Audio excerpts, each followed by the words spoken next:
Hey YouTube, it's me again. Today I wanted to shoot my video about keeping magic in your everyday life. From reading blogs and forums and just from the amount of books that are out on this, it seems like people have a lot of trouble keeping magic in their everyday lives. So that's what I want to make my video about today. I'm hoping to get video responses back from this because I want to know what different things everyone does. Like if they do a spell every morning, or if they make sure they meditate every day, or they read part of a book, right in their book Shadows. I want to know what everyone does because this is something I'm interested in. But I'm also going to tell you what I do in my every day, so that so that's even, because I'm asking you to tell me. So I think the biggest thing is people do sabbats and esbats, and they do rituals for like rites of passage. They do a spell when they need it, but they kind of put the Book of Shadows away, and they don't worry about it every day. And then they kind of lose their spark, they lose their energy. And one of the things I do, I'll tell you a couple things that I do, but one of the things I do is I try to remember and I try to observe the life that's in everything, and the magic that's in everything.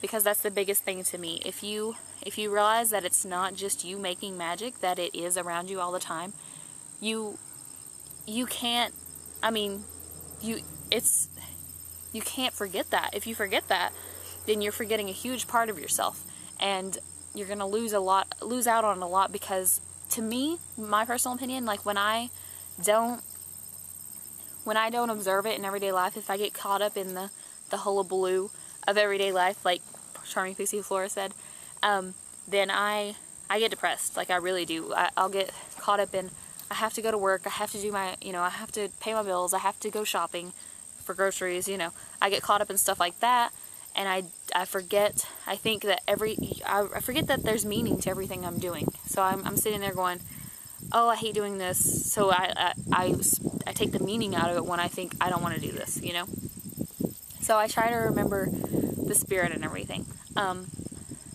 Like when another thing is the biggest problems I have is when I'm in the house, like if I'm at home or if I'm just in a building. If I'm outside, I'm usually a very happy person. Like there has to be something really big going on for me to be sad and outside, because I just, I'm so easily recharged by nature that it's ridiculous, and it's awesome. I love it because all I have to do is go outside and I feel better. But when I get caught inside, whether it's like a snowstorm or, maybe, I don't know, for some reason if I'm stuck in the house. Like the other day I was sick. I'm still kind of sick, well, my allergies, so you can hear that I'm kind of stuffed up, but I was sick and I couldn't really leave the house. Plus it was really cold outside, so I couldn't like just go outside and sit, because I was like feverish and I was freezing to death. So, I was kind of stuck in the house, and I felt awful the whole day because I was like, I am so bored, there's nothing to do, this is so depressing, it gets me down when I have to be stuck inside. I get cabin fever in like 5 minutes. But, so stuff I try to do, I'll try to, maybe I read a lot that day.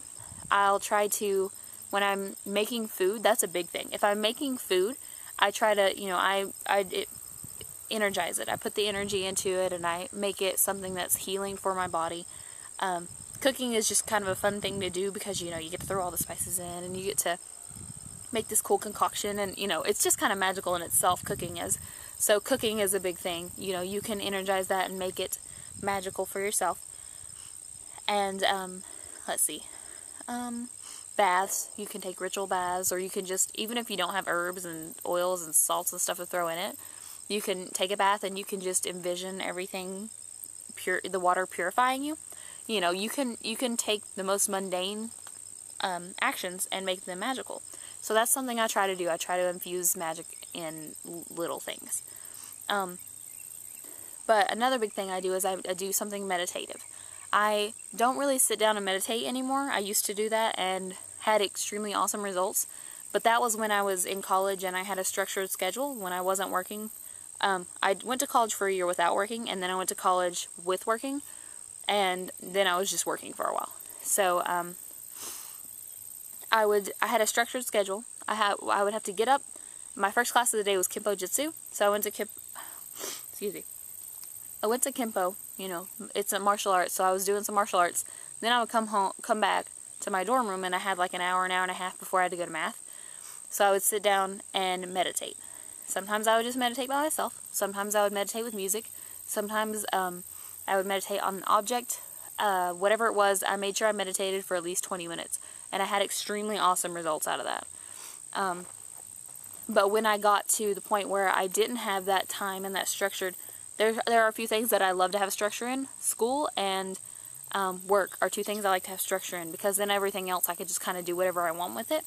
You know, things that are like me things, then, you know, I can decide what I want to do and when I want to do it. That's something that I really love to do. But anyway, so when I came out of that structure and I had work where I would, you know, work different shifts every single day, and I didn't have, you know, a 9-to-5 job. It was some days I would open, some days I would close, some days I would work mid-shift, you know, and it was just all scattered together. When I went to that, I could not do the sit down and meditate thing. It wouldn't really work because I would be too stressed out for it. Something I kind of needed to do, and I think this helped me diffuse the stress, is I would go on walks, because I was actually doing something and it felt like I was actually getting rid of that negativity and those harmful vibes. So I would go on walks. I could just go outside and sit and just kind of observe everything that's going on. You know, observing nature is a huge thing. And like I said before, if I'm outside, I'm happy. But going on walks is a huge one. I love to go, like, if I'm near a stream, then I can sit down and meditate. Like, I don't know what it is, but if I have running water, like a big stream going through, or a creek or something, I can sit down and I'm in trance state like that. Like, it's no joke. Another huge thing I love to do, you've probably seen my fire pit, I think. I don't know what videos I've uploaded and what I haven't, because my internet doesn't like the longer videos I record, even though I've recorded like 80. So, that's the dogs. So yeah, I'll have to see what I can do about uploading them. But I like to have fires all the time. And I don't necessarily sit and meditate on them like you know, scry with the fire. But I'll just sit and be quiet and let the fire purify the energy that's around me. And that really, really helps. I'm a fire element. I am total pyromaniac. So you know, fires is just something that's just amazing for me. I don't know why water's so amazing for me, but it is. Earth I can connect with really easily. The one I'm least connected to is air, but I've been working on that and I'm getting a lot better with it. Just a little side note. Okay, so yeah, I'm gonna cut it off here. But video responses, I want to know what you guys do every day to keep your life magical. Okay, the dogs are tearing something down. Alright, well, thanks, blessed be. Have a great day.